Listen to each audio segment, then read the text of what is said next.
Four theaters in town? 5 theaters? Three. How long do you want this to be? This will be about a half hour. Okay. I always like to know how long my answers should be. Yes, no, or more than that.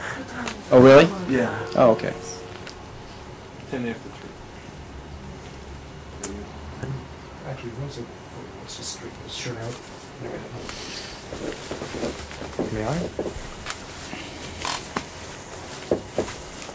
I should do like they said in broadcast news. I remember to sit on my coat. Oh, God.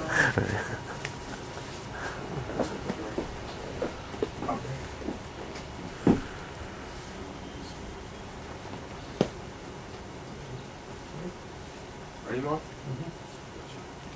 Tony, your new picture, Five Corners, is in town now at 3 theaters.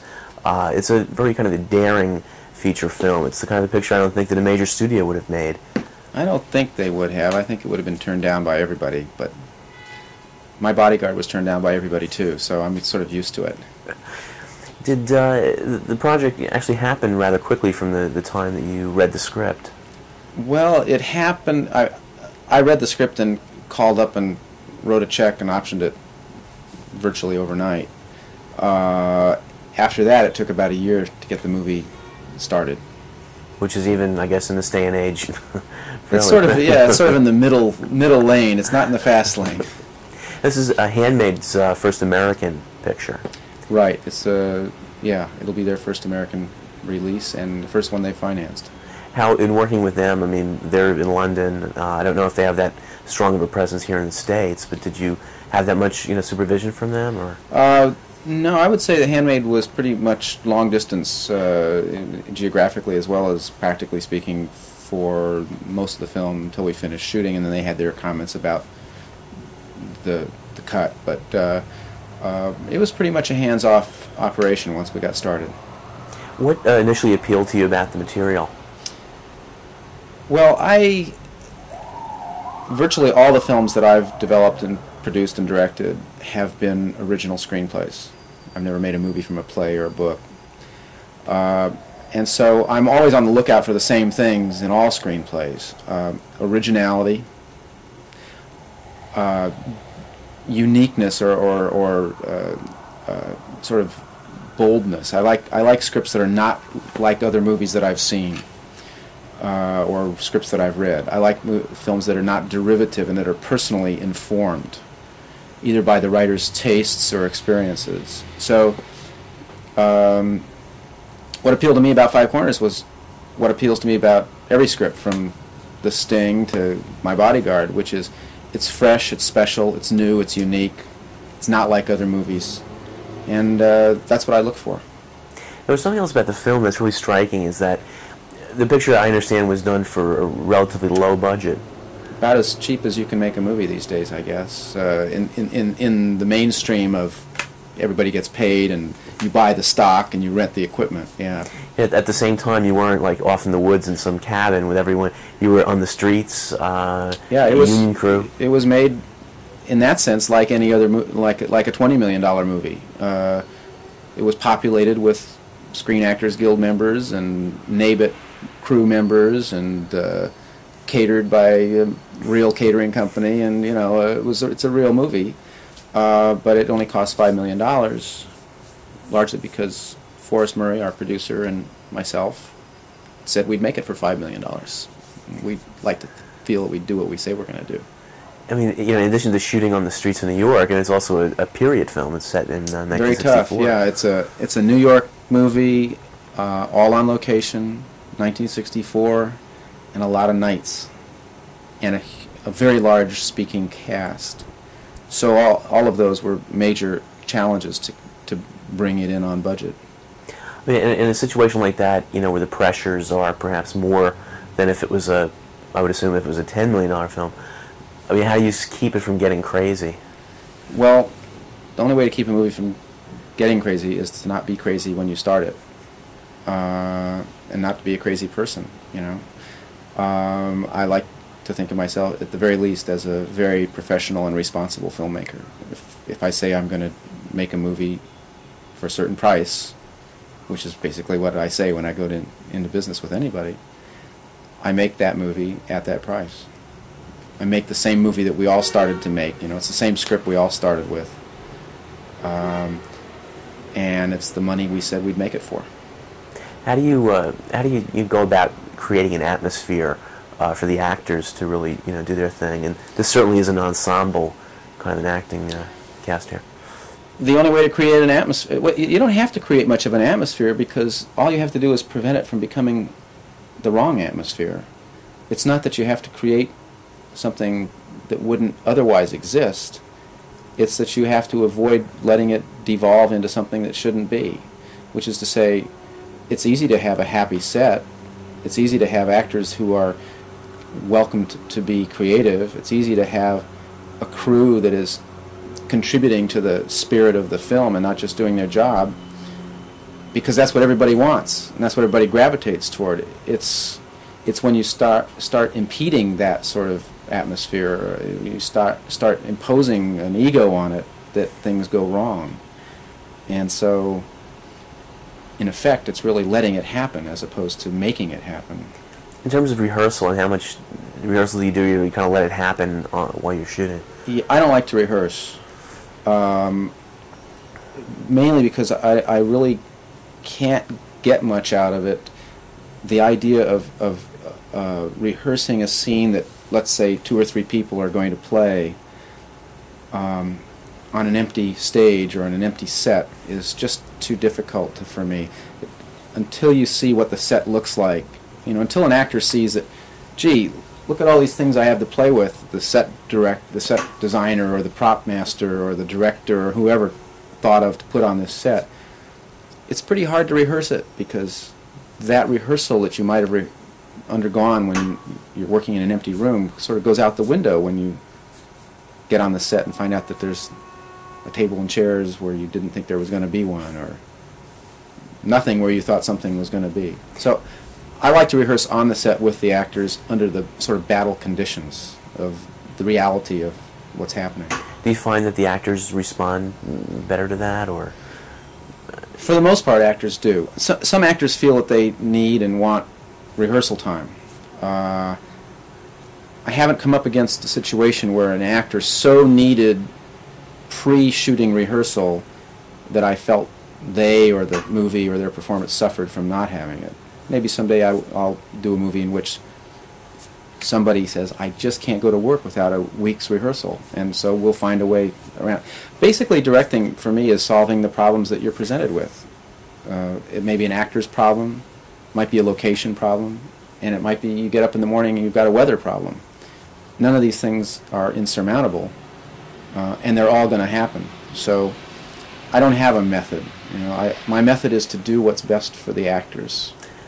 Or the performances in Five Corners are really stand out, really up and down the line, from the leads from Jodie Foster and Turturro, Robinson Graff, even down to Rose Gregorio, the guy who plays Sal, Carl Capistrano. He's never acted a day in his life. Just wonderful, and it was a great sense of reality to all of them. I mean, starting with Jodie Foster, totally believable. Right. With the accent is right there. Do you know what kind of preparation she did for that? Well, she worried about her accent. I mean, worried about can she do it. So we found somebody who specializes in accents, and we brought him out one day to work with her. And in an hour or so, he said, she's got it. And she did. So, again, there's a problem that you face, and you deal with it however you can, If she's got it in an hour, fine. If it had required having somebody on the set throughout the picture, that would have been fine too, if that was the solution to the problem.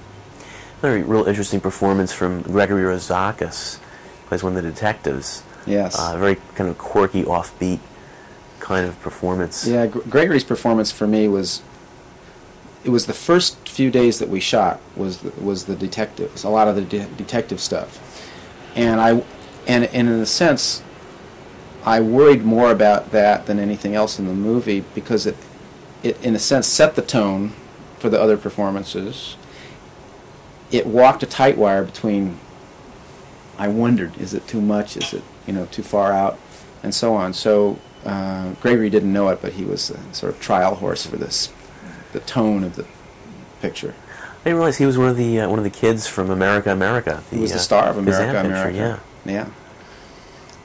John Turturro also is wonderful in this film because in addition to having playing this kind of psychotic, you really do feel a certain kind of sympathy for the character, which gives a lot of depth.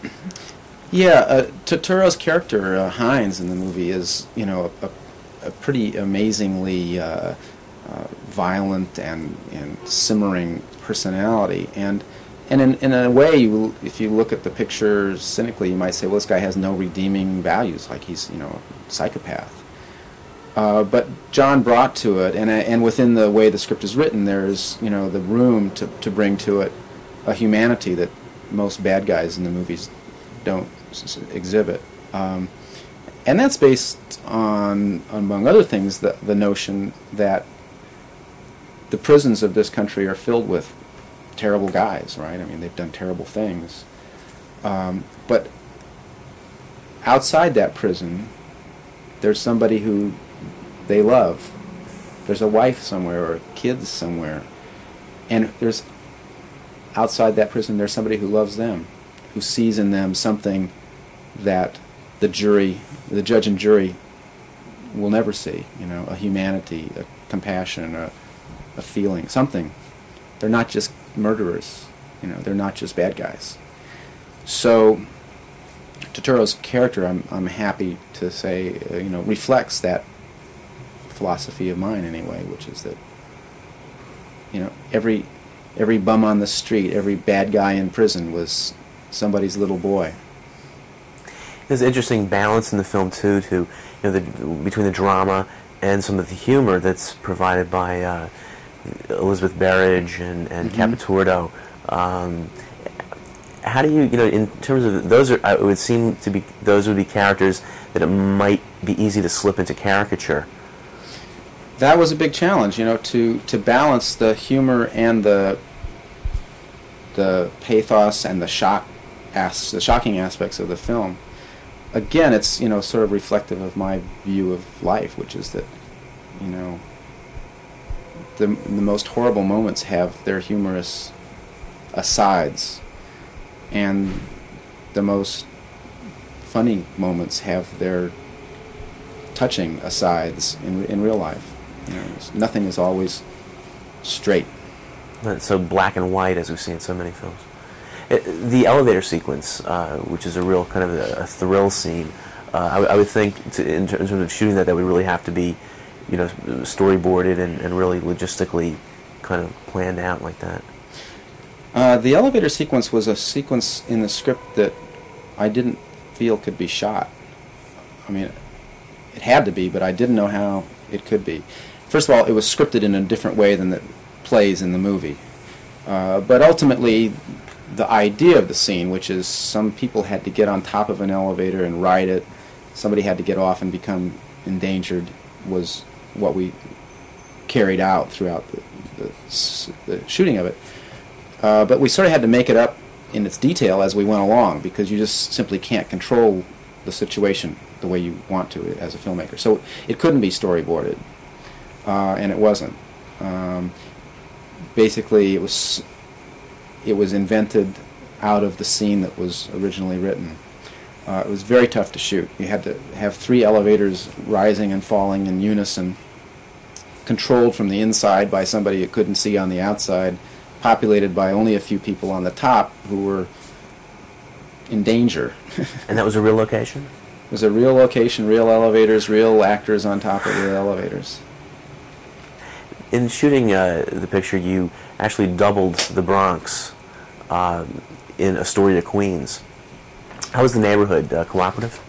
Yeah, the neighborhood was great. They really got into the movie. They invited us over for dinner, and we put some of their kids in the movie, and we integrated ourselves very well into that neighborhood, and vice versa. They were very tolerant of us, shooting all night on a roof and for a week, and disrupting the neighborhood as a film company does. They were mighty kind. I keep in the finale there. I kept expecting like somebody's curtain to come up and go, "Yo, knock it off! I'm trying to get some sleep." Only in one case. Only in one case. There was a guy in the neighborhood who who was a pretty crazy guy to begin with. And one night he got miffed that we were shooting right outside his window, which I would have too. But he responded pretty crazily. It was a real interesting period too that the picture is set in. That really, gives it another kind of layer of meaning. Sociologically, in 1964, with the civil rights movement and how it, kind of affects even people in this tough, white working class neighborhood. It's interesting in the movie. Without any of us knowing it, we touched upon an aspect of what has come to be current events, which is the whole Howard Beach event. I mean, we have in this movie a white guy says to a black guy, you couldn't walk through my neighborhood without a bunch of guys like me coming out and beating you up. And suddenly, 20 years later, it came true. So it's been interesting to watch the parallels in contemporary American racist attitudes kind of raising their ugly heads when we were just making a movie about a historical moment. The opening titles are you chose the Beatles song "In My Life," which is such a beautiful, poignant piece of music. Mm-hmm. I understand that George Harrison was one of the executive producers. The Beatles don't own that piece of music. No, the Beatles own none of their music that I know of, and you have to go through Michael Jackson to get it. The other irony is that George, who was a total supporter of this movie throughout, actually didn't want us to use the Beatles tune.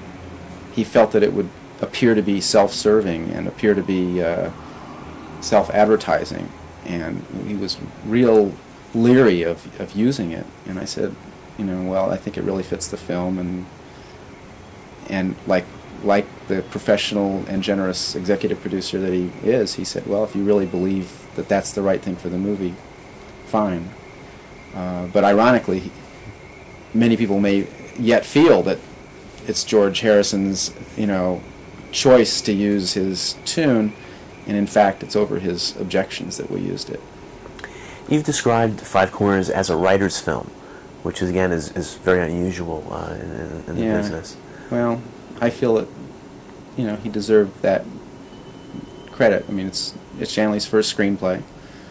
It does predates Moonstruck.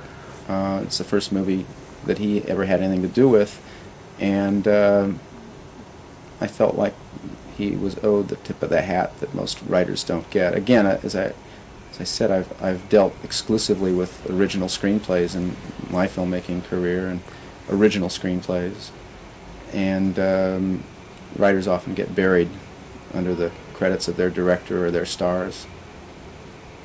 In post-production on the film, working with Andy Blumenthal, you have a facility at Market Street Productions, which I've seen, which is a beautiful post-production suites and screening room and so forth.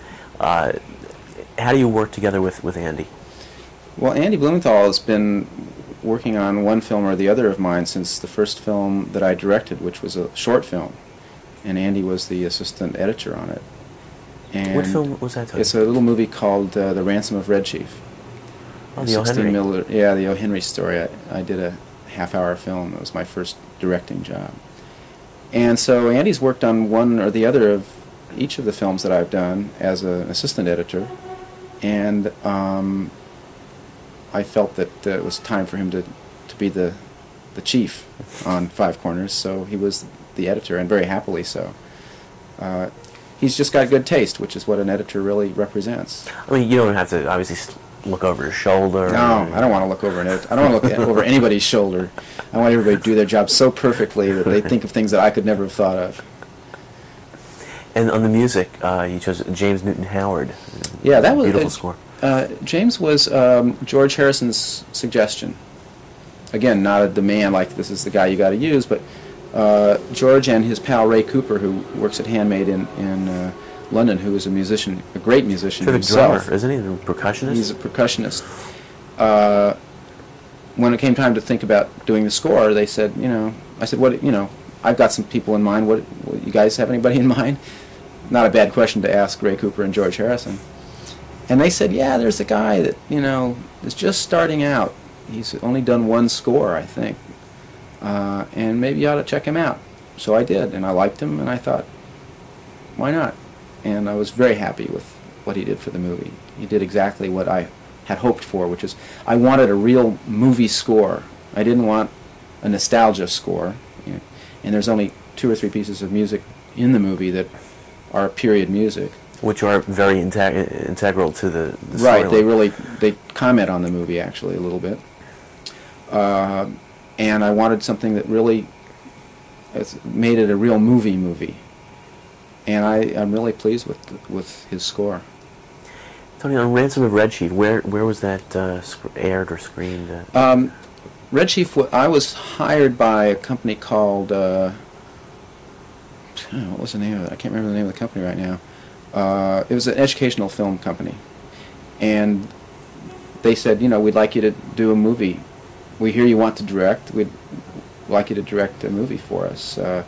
Marion Rosenberg, who's now an agent, was the producer, and she's really the one that approached me and said, you know, we're going to do Ransom of Red Chief, and we have a script that's not very good, and why don't you just go shoot whatever you want, you know. And so I prevailed upon a friend of mine to write the script for me, and we worked on it for a while, and for $75,000 we made this half-hour film, and it was enormously successful. It made a lot of money, as a matter of fact. And it turned out rather well. I hired 2 wonderful actors that are not noted for their comedy, and at the time were not even noted for almost anything other than being supporting players, Harry Dean Stanton and Joe Spinell, to play the 2 leads.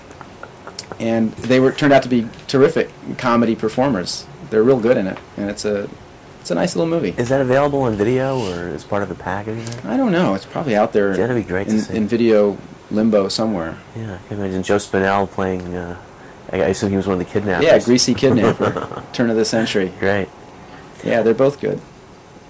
You did 2.5 Dads for Disney. It was a Disney Right. TV movie? It was a pilot, actually. Oh, Or it was a movie to be a pilot, yeah. You know, and that was, of course, you worked with Forrest, I guess, was Mhm. it for the first time on Right. that picture.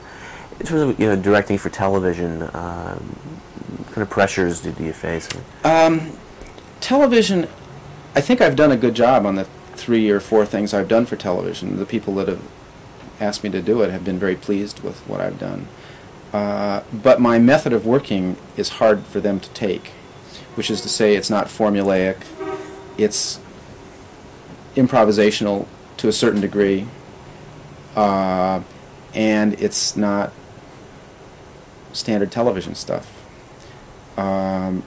So, for example, on 2.5 Dads, I got my friend George Delarue to do the score, but the people at Disney who were financing the show were afraid to use George Delarue, one of the great living composers.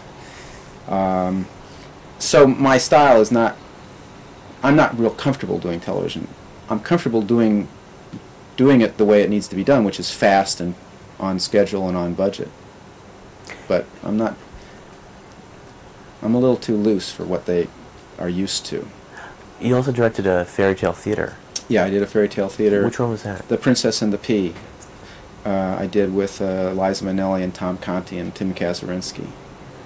And that turned out pretty well too, I must say. I would think that's a little different. You might have more flexibility on a show like that. Among the reasons I wanted to do that was to accommodate a new, to me, technique, which is 3-camera video. That's a whole other ballpark of directing. But I got used to it pretty quickly. I had wonderful help from the crew, and they tell me that it's one of their best that they've ever done. Is that that's high resolution video? No, it's just regular video. I did something sort of unusual in that, stylistically, which is that I dressed all the sets in black and white. All the sets were painted black and white. All the props were black and white, and only the people were natural. And it gave it an interesting look as a fairy tale come to life. Yeah, kind of black and white in color. Kind of. Yeah, now you can do that sort of stuff electronically. You can I've seen some music videos where they only color people's faces electronically, but we did ours sort of theatrically speaking. It was fun.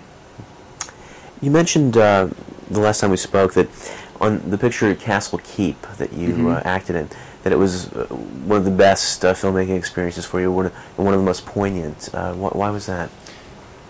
I don't know. There's something about Castle Keep. Well, first of all, when you go off to a strange and wonderful place like the middle of Yugoslavia with a bunch of people for 5 months, if it's a good experience, you become very close and you sort of become a family, and that was a nice part of making that movie. Also, it was a movie that required a lot of improvisation. Everything went wrong all the time. It was a script that was being constantly worked on. So, and it constantly presented terrible challenges especially to Sidney Pollack, to the director, and to the producers. So, in a sense, it's my kind of movie. It's not, a paint-by-numbers movie. And it's a little oblique, it's a little odd, maybe very oblique and very odd. It's a terrific got it's it's kind of a real audience. It's a very different kind of movie, and so it's my kind of movie. So the experience of making it was my kind of experience, and the product is my kind of movie. Let me ask you about Soldier in the Rain, which was one of your first pictures. Ancient History, my second movie. It was Ralph Nelson, the director, just passed away recently. What do you recall about working with Ralph Nelson? Well, frankly, I recall that I felt uncomfortable because I felt that Steve McQueen was so much in control of the picture. It was an early experience with working around big stars.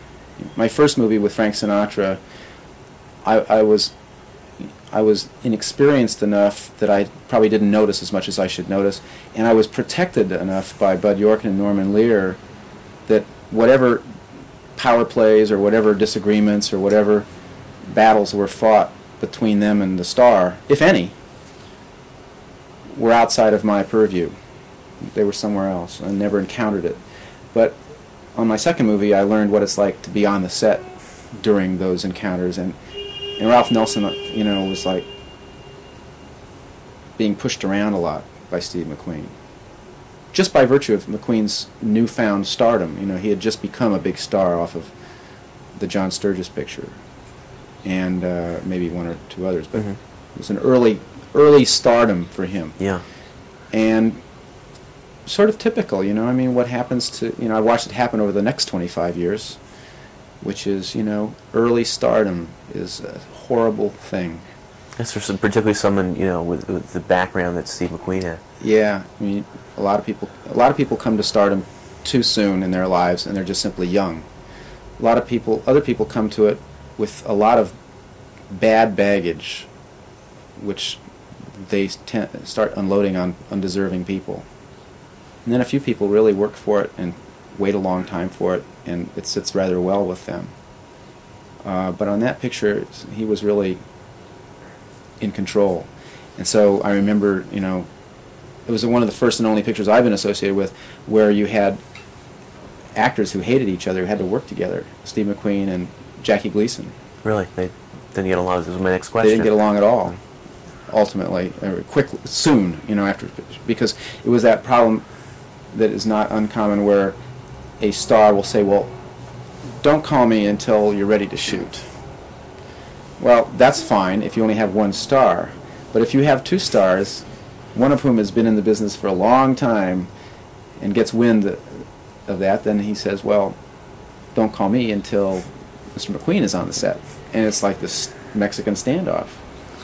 So that, that movie, I learned a lot about the harsh realities of star behavior and star egos, and a lot of that stuff was visited on that film. How was your experience working with director John Sturges on Ice Station Zebra? John Sturges taught me, in a sense, or at least I learned from hanging around him, how unforceful you need to be. You don't need to yell at people. You don't need to run around like you know everybody's job. John Sturges was a director that just sort of sat there in his director's chair and said, well, let's try that again. So I like to think that somehow I learned something from a lot of good directors that I worked with. I mean, Bud York and Ralph Nelson. On the other side of that Ralph Nelson equation is how do you get along when you're a director with somebody or a couple of people that are at each other's throats and acting, you know, too big for their britches. So Sturgis and Nelson and Sidney Pollack, you know, I tried along the way to work as an actor with directors that I had something to learn from. And you worked with a really Carol interesting Reed, range. Francis Coppola. Yeah. I mean, from a guy like Sturgis, who started in, you know, at MGM in the 50s and RKO before that, to Carol Reed, who was really one of the old timers, to you know, Coppola or Pollack. It was very interesting. Hal Ashby was a lot of fun to work with.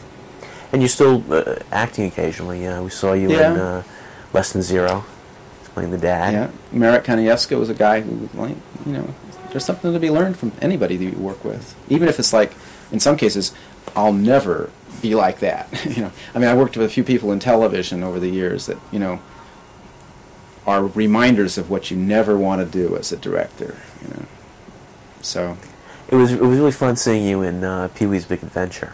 Oh, that was fun. That was another example, you know, of being part of something that I really thought Pee-wee's Big Adventure was going to be good. And when I saw the movie, I was right. A lot of fun. For what it is, it really did it exactly right. And I was proud to be a little part of it. On the Sting, which is the picture won the Oscar for Best Picture. Again, that was a period film, like Five Corners. The Sting cost about as much as Five Corners. But of course, that was done, I guess, a lot in the studio at Universal. Yeah, I'd say about 90% of it or so was on the back lot. And at that time, Universal still had that kind of factory, you know, kind of mentality, and in terms of it's changed. No, I don't know. Isn't it still the same? I haven't been back on the lot to work, so I wouldn't know. But Universal has that image of being. It still does, yeah. General Motors of production. So I guess you had everything at your disposal there. I mean, just from costumes. Yeah, it was a real. You know, Edith Head was under contract to Universal, and you know, a lot of the crew was like inherited from the Universal roster. So I guess in terms of, I mean, you obviously much prefer working in a kind of a smaller, independent fashion. I guess, I don't know. I'm the last guy around to poo-poo the studio system, except I don't put up with wasted money. But I don't really draw much of a broad line between whether Handmade Films in London gives me $5 million to make Five Corners or Warner Brothers gives me $5 million to make it. To me, they're banks. What I wouldn't like is for Warner's to say, well, you've got to make it all on the back lot because we need to keep our personnel busy, you know, or it's going to cost $10 million instead of $5 million because we're Warner Brothers. But apart from that, I don't have an adversarial relationship or attitude with movie executives. If, for example, in this Sting, I mean, did you have to, I mean, was there like 20% more cost of the film because everything went through the department heads and 25% overhead at Universal. Now, in that case, it meant the film cost $5.5 instead of $4.5 million. So, but today, if you paid that 25% overhead, it would be a $25 million movie instead of a $20 million movie or something. So that can add up. On 6 weeks, now you stepped into that job with very minimal pre-production. Yeah, I had 8 weeks to prepare a script that I'd never read. How did that come about? Polygram, which was the company that was making 6 weeks, had begun or had started pre-production on another movie starring Dudley Moore, which they decided to cancel at the very last 11th hour and substitute 6 weeks. So they called me and said on a Friday and said, we've got this script, we've got Dudley Moore obligated, we've got a start date and a stop date. We have to start in 8 weeks and we have to finish 8 weeks later. Can you do it? A simple yes or no was all. You know, I couldn't say yeah if or yeah when or yeah but. It was yes or no. So I called and said, okay, let's go for it. So it was a real challenge just to get the movie. The big challenge for me was almost a technical one. Can you make this movie. It was written for wintertime in New York.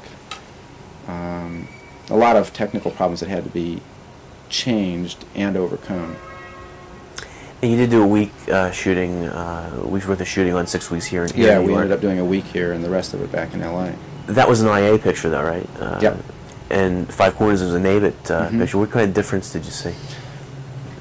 I don't really, I don't really notice a big difference between a good IA crew and a good NABIT crew in terms of enthusiasm or professionalism.